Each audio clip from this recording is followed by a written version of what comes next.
Hey y'all, Nickie Brown here. Just making some pinto beans with no meat in them. But you can see all the spices kind of swimming around in there.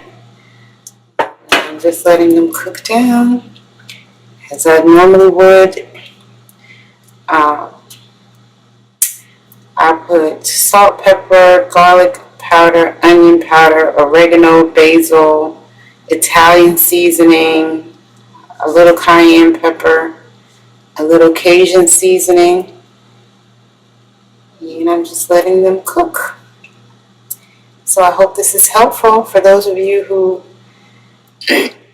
don't realize you can make really good beans without meat. All right, y'all. Love you. Later.